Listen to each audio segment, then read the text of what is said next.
The ancestor of the modern trumpet was a straight horn that could emit just a few notes.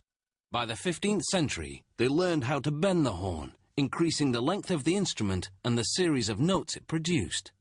The invention of the valve in the mid-1800s finally allowed the trumpet to be played in any key.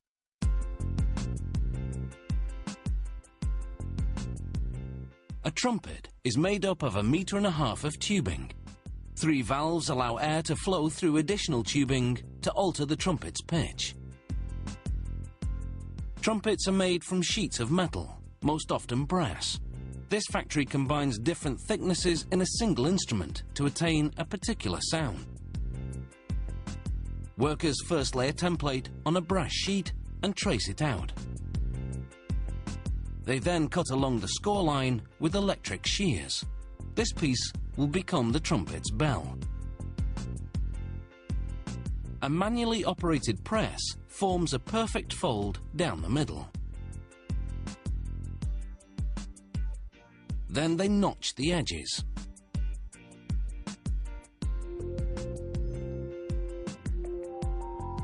Then they close up the bell by hammering the notched pieces into the opposite edge.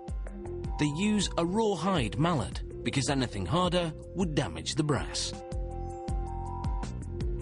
They melt a brass alloy along the joint. It solidifies into a metal seam that bonds the edges permanently.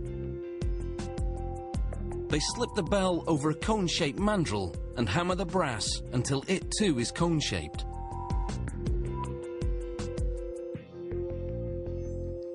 Then the bell goes onto another mandrel mounted on a lathe. They push the brass against the mandrel to finalize the shape.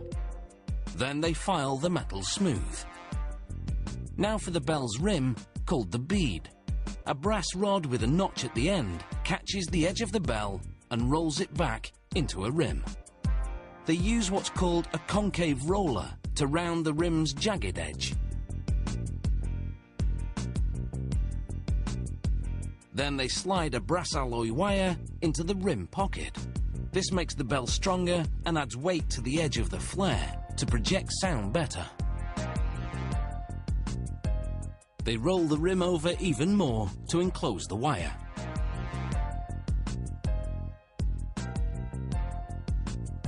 Now they heat the rim and apply acid flux to clean the surface for soldering.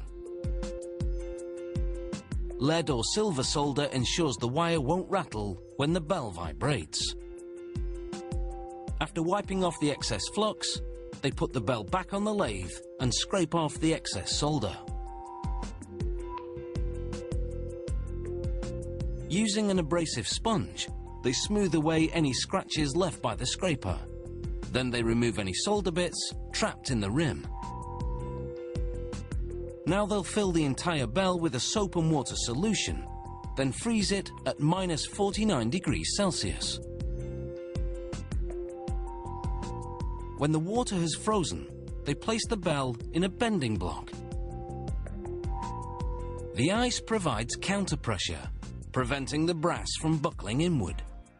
The ice itself doesn't shatter under the pressure because the soap in the water makes it pliable.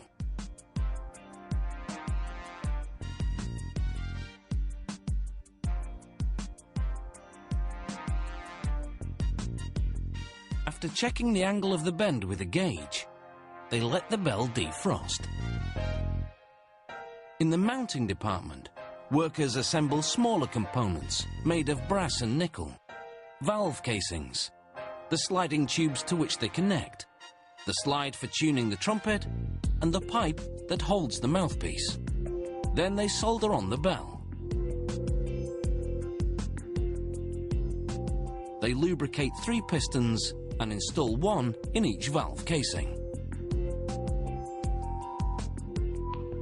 These slides have to fit loosely enough to move freely, but tightly enough to prevent air leaks. 1 slide has a finger ring for holding the trumpet. After polishing and lacquering the brass, they test the trumpet for sound quality.